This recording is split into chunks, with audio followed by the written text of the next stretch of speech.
new day, a new Genesis. It's only a rising, and it's time for Genesis to kick off on Impact Wrestling. It's part one, night one of Genesis, week one, I guess you could say. Uh, apparently it's gonna be a two-photo show, which I think is gonna be awesome. Uh, Dixie Carter comes out after being introduced by Watchtower Bud. Dixie Carter comes out to acknowledge the fact that this is the new Genesis, the Genesis of the beginning of the new Dixie Carter TNA. Uh, she brings out the new world champion, Magnus.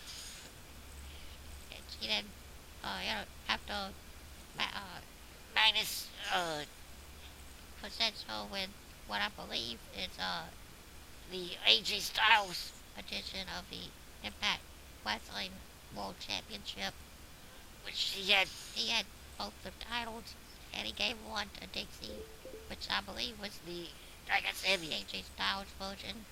But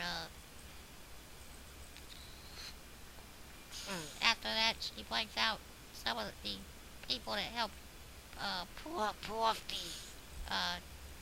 plan orchestrated by DC Gordo. She points out what I'm referring to now as Team Dixie, the Bowmans, along with DJ Zimmer Ion, the Factor Bobby Wu, the Bad Influence, Lady Topper, and Gil Kim all come out.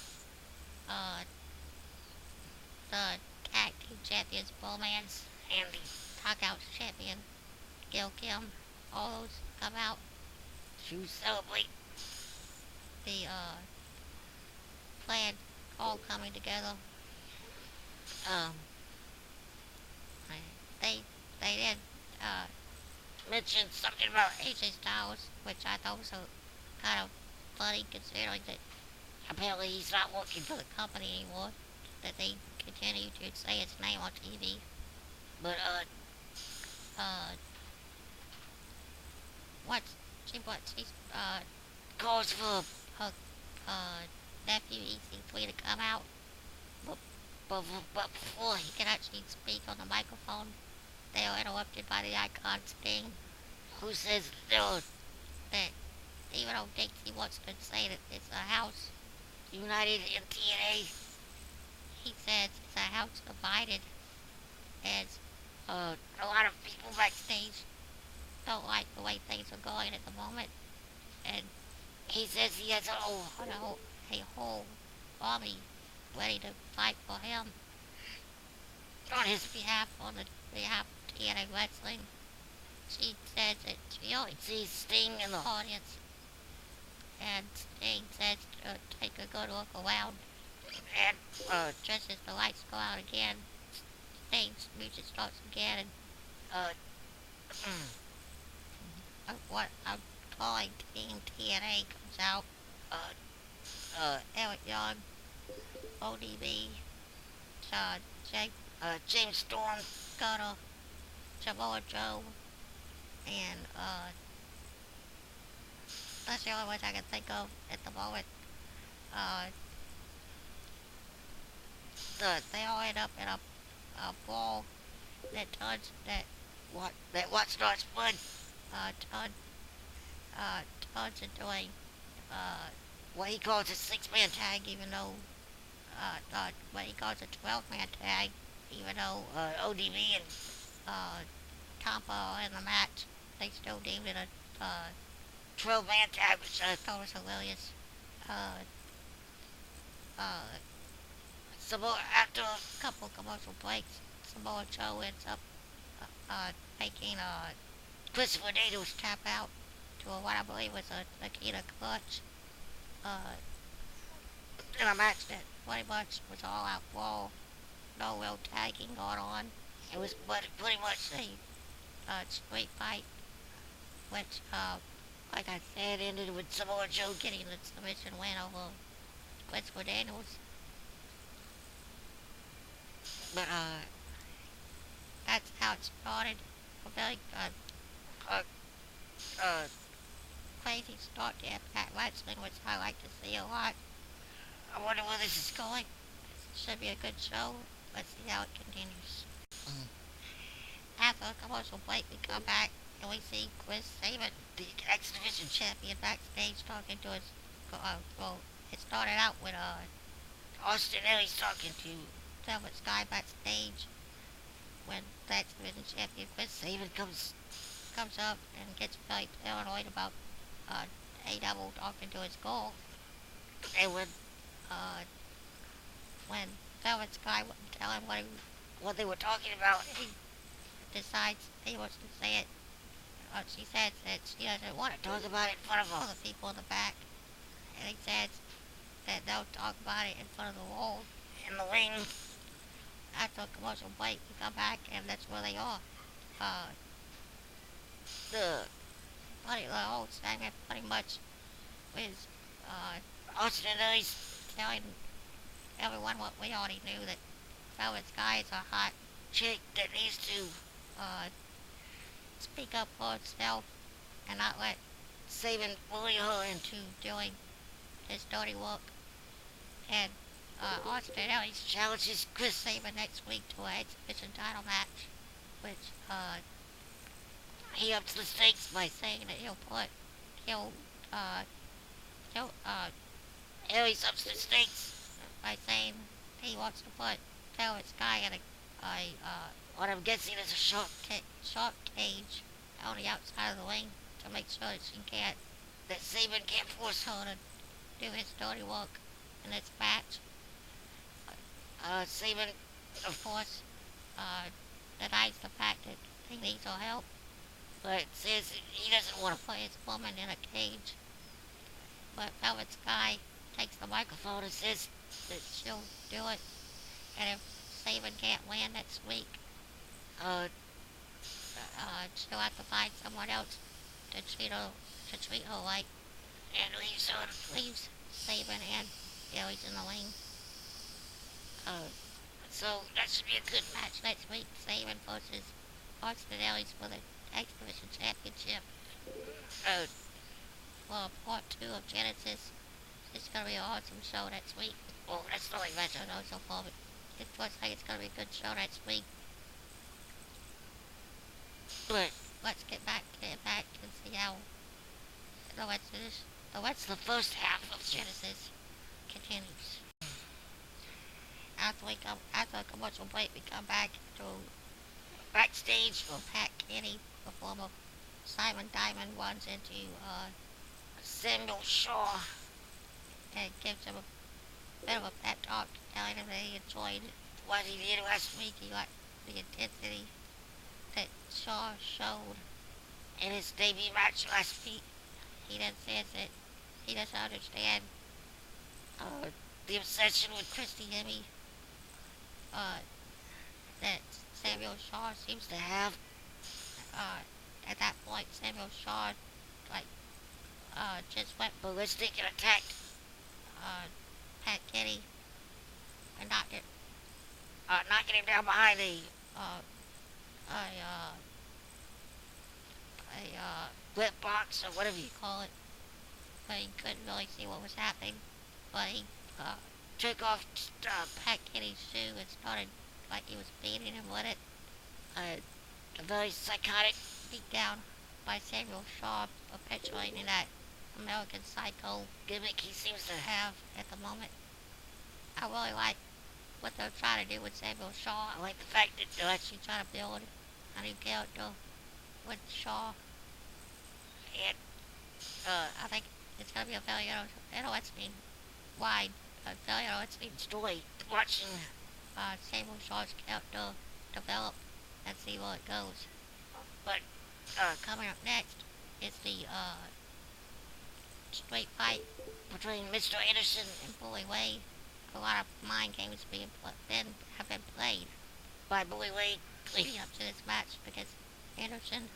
So it should be interesting to see how these two interact in the ring and where this match goes. So let's see how it all turns out. Let's get back to Impact. We come back to Impact and Kurt Angle's in the wing, looking for answers as to why last week he was called away for a family emergency that apparently wasn't true. Uh, he calls out Dixie Carter and says there's uh,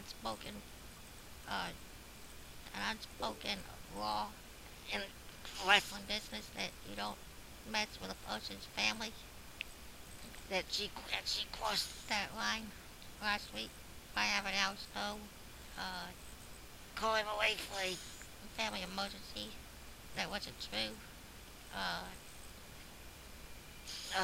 she said she did it for his own good because she knew that if he stuck around last week, that he would, in her words, would have done something stupid and got himself suspended or fired or worse. And she says that she wants him on Team Dixie in so many words. And he says that he doesn't play on her team, and that tonight he will be in Steen's corner against EC3. She then says that he's acting unstable and asks for security to come in, for Atlas security to come in and escort Kurt Angle out of the building. And he gets into an argument with security until Bobby Wood comes out and clotheslines him from behind and hits what they're now calling the Wood Bomb, which is actually the Attitude Adjustment on Kurt Angle. After Angle's down, uh, uh, Dixie orders the Atlas security to escort Angle out of the building, which apparently they do. And apparently the cage match with Angle and Wood was supposed to happen tonight, but Dixie postponed that match for next week in part 2 of Genesis, which I can't wait for. But she has Angle escorted out. But after another commercial, we come back and it's time for Gail Kim to defend the Knockout Championship against her former BFF Madison Wayne. Before we went to that commercial, we saw Madison being interviewed backstage when Lady Tampa comes up and distracts Madison so Gail Kim can hit her from behind. Tampa gets her around the arms, holds her up as Gail Kim lays in the kicks to the gut just before they're about to go to the ring for the match. After that commercial I spoke of before, they come back and it's time for their match. Gail Kim dominated most of the match until Madison caught her off guard and hit her with I'm not sure what the move's called, but she put her knee behind Gail's head on top. She had Gail bent down forward and she put her knee on top of Gail's head, on the back of Gail's head, and used Gail's arm to spin her around and dropped her head on. Madison dropped Gail's head on her own knee for the 1, 2, 3. I'm not sure. I knew there was a name for it, but I'm not sure what the name of it is right now. But Madison Wayne becomes the new Knockouts champion. Tampa was out there for most of the match, but got thrown out when she got caught choking Madison on the outside. But it's time for the main event, for tonight's main event, for the first half of Genesis, which will continue next week. It's time for tonight's main event. The Icon Sting takes on Ethan Carter III. C3 takes on Sting. It's about to happen. So let's see how part 1 of Genesis, how part 1 of Genesis ends. But before I get to that match, I forgot to mention that they did show that just like I thought the American Wolves are in TNA Wrestling, they were shown backstage with Dixie Carter. Apparently they're being referred to as just the Wolves at the moment. But They didn't say what their names were. I'm assuming it's Eddie Edwards. Davey Witchers. I'm assuming they're keeping their names. But, Apparently the man referred to as the Wolves at the moment. But, Dixie says that she can't wait for the tryout match next week. To which, Davey Witchers kind of looks puzzled, and they tell her that they've already signed the contract this morning. And apparently the person that signed the contracts is apparently a new investor in TNA Wrestling. that Apparently no one knows who it is at the moment. My assumption is that it's AJ Styles. Or maybe Jeff Jarrett returning. But it should be interesting to see where the storyline goes. The American Wolves apparently will be on next week's show. The second half of Genesis, which will be awesome. But coming up next, EC3 takes on Sting. How's it gonna end? Let's find out. Sting gets somewhat cheated out of a win over EC3. EC3 picks up the win after the referee for the match turns out to be Watchtower Spud. Is the match goes on. Sting repeatedly tries to get some offense, but every time he does, Spud gets in his way and allows EC3 to gain the advantage. Sting had EC3 beat at least 2 times. Once by hitting him with a Stinger Splash followed by the Scorpion Deathlock, but instead of counting the submission, Watchtower Spud jumped on Sting's back, and Sting used him like as a weapon against EC3, swinging and making Watchtower Spud swing his legs and kick EC3 several times. He then hit EC3 with the Scorpion Death Drop and went for the pin again. But this time Spud wouldn't count the 3 until Sting grabbed his hand and tried to force him to until Magnus came out and pulled Spud out of the ring.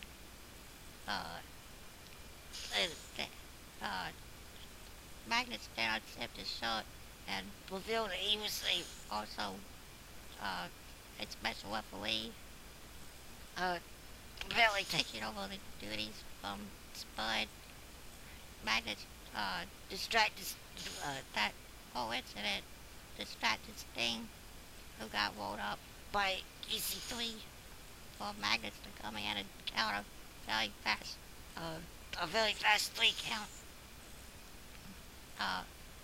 Giving EC3 another win over Sting. After a commercial break, Sting is still in the ring and he goes out. Magnus to give him a shot at taking he calls Magnus a cancer that needs to be removed and says he wants a title shot next week. But Magnus reminds him of a stipulation from last year where he cannot challenge for the world title. And Sting asks him if he wants to be a man or a boy. Being controlled by the boss. Magnus comes in the ring and they get face to face and exchange words until Magnus comes up with the idea to put Sting's career on the line, his TNA contract on the line against the world title, which will happen next week. If Sting wins, he becomes a TNA world champion.